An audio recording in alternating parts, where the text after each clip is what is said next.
திமுகவிடம் பணம் பெற்றுக்கொண்டு திமுகவின் கைக்கூலியாக மாறி கட்சியை உடைப்பதற்கான வேலையை ஜி.கே. மணி செய்து வருவதாக வழக்கறிஞர் பாலு தெரிவித்துள்ளார். சென்னை டி. நகர் திலக் தெருவில் உள்ள பாமக கட்சியுடைய அலுவலகத்தில் பாமக கட்சியினுடைய சமூக நீதி பேரவைத் தலைவரும் வழக்கறிஞருமான பாலு செய்தியாளர்களை சந்தித்தார். அப்போது பேசிய அவர், ஜி.கே. மணி டெல்லியில் ஒரு புகார் கொடுத்ததாக கூறி பாட்டாளி மக்கள் கட்சியினுடைய தலைவர் அன்புமணி மீது அவதூறு கருத்தை ஊடகங்களில் பரப்பி வந்திருக்கிறார். உடனடியாக அத்தனை கருத்துக்களையும் அவர் திரும்பப் பெற வேண்டும் எனவும் பகிரங்கமாக மன்னிப்பு கேட்க வேண்டும் எனவும், இல்லை என்றால் ஜி.கே. மணி மீது அவதூறு வழக்கு உள்ளிட்ட வழக்குகளை நாங்கள் தொடுப்போம். மருத்துவர் அன்புமணி மீது அவதூறு கருத்துக்களை வெளியிட்டிருப்பதை தொடர்ந்து ஜி.கே. மணி அடிப்படை உறுப்பினர் பதவியில் இருந்து நீக்க வேண்டும் என்று அன்புமணியிடம் கோரிக்கை வைத்துள்ளோம். அன்புமணி மீது அவதூறு கருத்து வெளியிட்ட ஜி.கே. மணியின் மீது பாமக கட்சியினுடைய ஒழுங்கு நடவடிக்கை குழு கூடி அவர் மீது நடவடிக்கை எடுக்கப்படும். தேர்தல் ஆணையத்தால் அன்புமணி தலைவர் என கொடுக்கப்பட்ட கடிதம் மோசடியானது, போலியானது என்று சொல்லி மருத்துவர் ஐயாவிடம் கையொப்பம் பெற்றுக்கொண்டு தன்னை அதிகாரப்பூர்வ நபராக அறிவித்துக் கொண்டு ஜி.கே. மணி புகாரை கொடுத்துள்ளார். இதுபோன்ற நிலைமைக்கு செல்வதைக் கண்டு ஒட்டுமொத்த பாட்டாளி மக்கள் கட்சியினர் தமிழ்நாட்டில் இருக்கக்கூடிய அத்தனை பேரும் மிகப்பெரிய வருத்தத்திலும் வேதனையிலும் உள்ளனர். 2022ஆம் ஆண்டு பாட்டாளி மக்கள் கட்சியுடைய தலைவராக மருத்துவர் ஐயா மற்றும் ஜி.கே. மணி எல்லோரும் கலந்து கொண்ட கூட்டத்தில் அன்புமணி தலைவராக தேர்ந்தெடுக்கப்பட்டார். தொடர்ந்து தற்பொழுது வரை அன்புமணி தலைவராக இருந்து வருகிறார். இதில் என்ன மோசடி நடந்துவிட்டது? பாட்டாளி மக்கள் கட்சியினுடைய அலுவலகம் மாற்றப்பட்டதாக சொல்கிறார்கள். அப்போது ஜி.கே. மணி இதற்கு முன்பாகவே கட்சியுடைய அலுவலகத்தை மாற்றி ஒரு கடிதத்தை கொடுத்தார். அது ஃப்ராடு இல்லையா? அவர் மீது புகார் கொடுக்க முடியாதா? இதையெல்லாம் வேண்டாம், பெரிதாக்க வேண்டாம் என்று நாங்கள் அமைதியாக இருந்து கொண்டிருக்கிறோம். டெல்லியில் தொடரப்பட்ட வழக்கில் உண்மைக்கு புறம்பான தகவல்களையும் பிரமாண பத்திரமும் தாக்கல் செய்திருக்கிறார்கள்.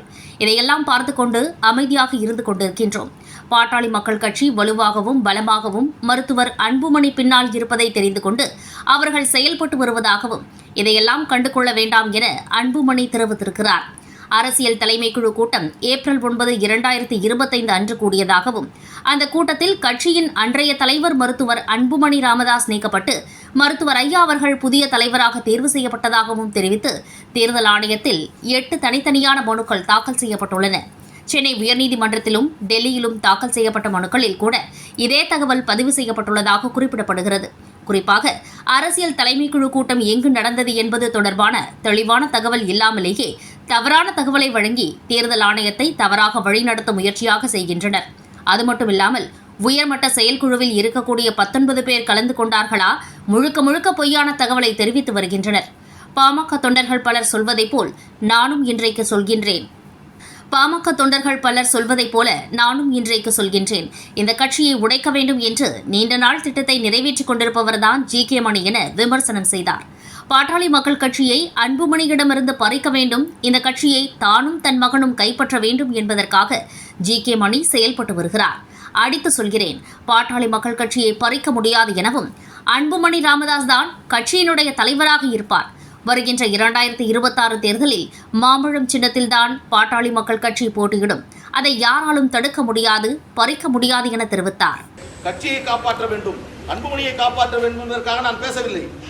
நான் நியாயத்தை சொல்லுகிறேன், சட்டத்தை சொல்லுகிறேன், கட்சியினுடைய விதியை சொல்லுகிறேன்.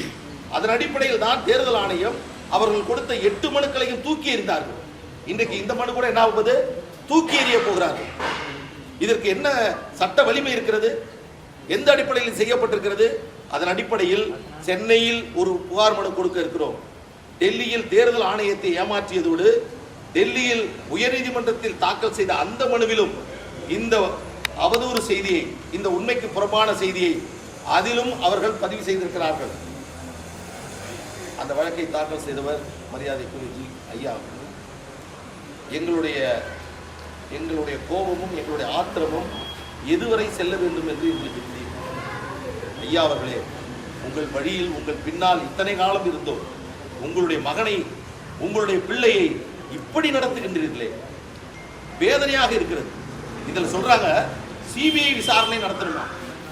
எப்பயோ தாக்கல் செய்யப்பட்டு அந்த வழக்கு சிபிஐ விசாரித்து உயர்நீதிமன்றத்தில் டெல்லியில நிலுவையில் தடையில் இருக்கக்கூடிய அந்த வழக்கோட சேர்த்து இந்த வழக்கை விசாரிக்கணுமா?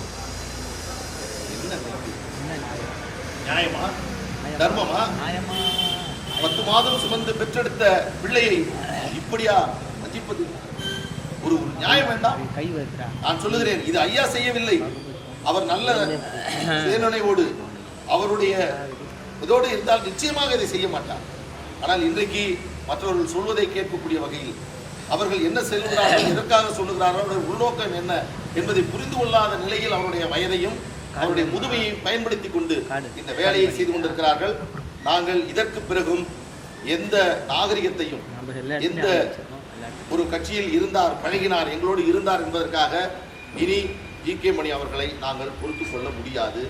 எங்கள் கட்சியினுடைய தலைவர்களிடம் தெரிவித்து மிக கடுமையான நடவடிக்கை, அவர் எந்த நடவடிக்கை வேண்டுமானாலும் எங்கள் கட்சியினுடைய தலைவர் எடுக்கலாம். ஒழுங்கு நடவடிக்கை குழு உடனடியாக கூட்டி இந்த அவதூறு செய்தியை பரப்பி வரக்கூடிய ஜி.கே. மணி அவர்கள் மீது உரிய நடவடிக்கை எடுக்க வேண்டும் என்று நாங்கள் வலியுறுத்தி இருக்கிறோம். இதில் இருக்கக்கூடிய மொத்தமும் பொய், அவதூறானது.